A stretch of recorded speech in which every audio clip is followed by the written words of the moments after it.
Hey, so marketing, and you know that I've been spending a lot of time. I mean, it's my obsession, right? This has been my obsession for years is how do you get more out of your marketing? How do you get response? But then a lot of people, it's for the same response, how can you increase the result? And think about this. Think about how much energy, and I'm going to give you a sequence here in a moment, by the way. I'm going to just then I spent a lot of time, energy, effort, resources flying out to learn something that I'm now going to just bring to you here because marketing's changed my life. I think it can change yours too, but applied right. But think about how much energy is put into your marketing effort to generate the lead. But then once that lead is generated, yes, you might have a sales sequence that follows. You might have your cadence of how often you call, text, email, and that's all really good and very much needed.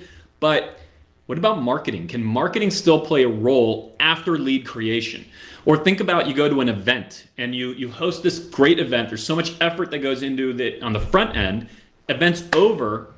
Does marketing still have a role thereafter? So I'm going to give you a sequence that we now are implementing in everything we're doing, already seeing a huge result from it. There's a marketing effort, but then there's a further effort after that. If you're having an online webinar, if you're having a seller workshop, if you're having a buyer presentation, anything you're doing. So here it is. Let me share it with you. And I have it in the description, by the way, in this post, but I want to walk you through it, okay? So the day after whatever it is that you've been looking to achieve, whether it's you created the lead, you had the event, the day after is the replay, okay? So that comes traditionally from like the internet marketing space. The replay, you send the replay. But if you don't have a replay because what you did was maybe you had a buyer consultation, maybe you had a listing appointment, the day after, translate the replay to simply recapping everything that just happened. So recap on the most important points, reiterate things that you want to make sure they remember, and it's just a good way to tie it all together. If you do have a replay of what you did, maybe you held an online workshop, a buyer presentation online, maybe it was even the buyer presentation over Zoom, which we're now doing so much of, right? And you know, everyone in the industry seems to be doing things over Zoom. We'll send the replay. That's after day one. Day two, this is FAQs. Day two is the time when you want to reach out to them and just say, hey, here's a lot of the questions people just like you are typically have, and let me make sure to either, go back through some of them that we went through in person or go through some that you maybe now have that we didn't talk about yesterday. So day two is FAQs. You could send them an FAQ sheet, you could send them a video, you could send them an email. The format and the media is optional.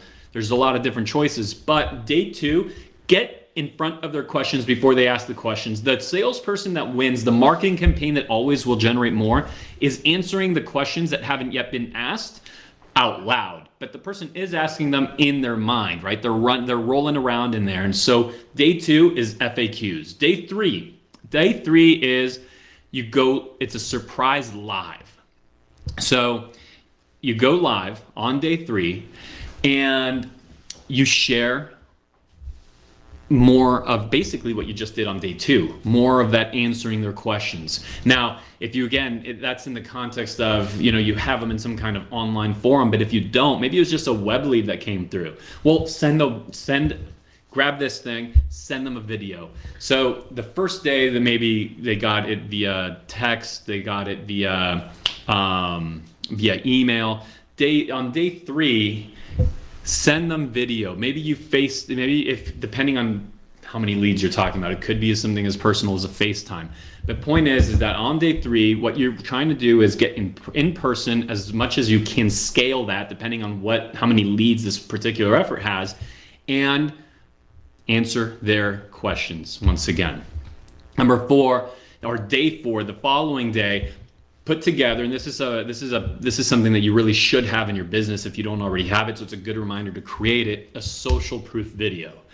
On day four, they get an email. Hey, here's an email, people just like you that are also going through the same discoveries, answering the same questions, and I thought you'd like to hear it from them, what they've experienced. They were stuck in that place, and now they're here, right, from pain to pleasure. You can take them down that road. The point is, you should have a social proof video, and that will communicate to your customers all of what they get when they work with you, except where it's coming through someone else's voice. So that would be on day four.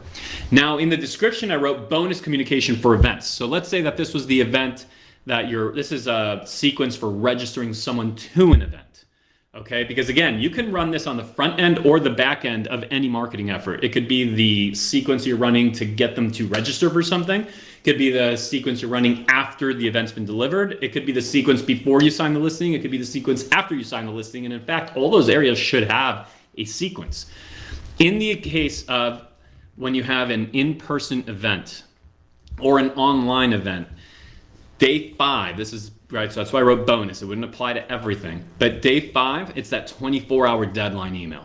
Hey, we're 24 hours away from that client event we're having, right, at the movie theater, where we're all gonna get together and I'm buying you popcorn and soda and we're all gonna be there to watch this new blockbuster film, or for that event in the park that we're putting together, or for the sip and paint, whatever it is you're doing, the 24-hour deadline email goes out.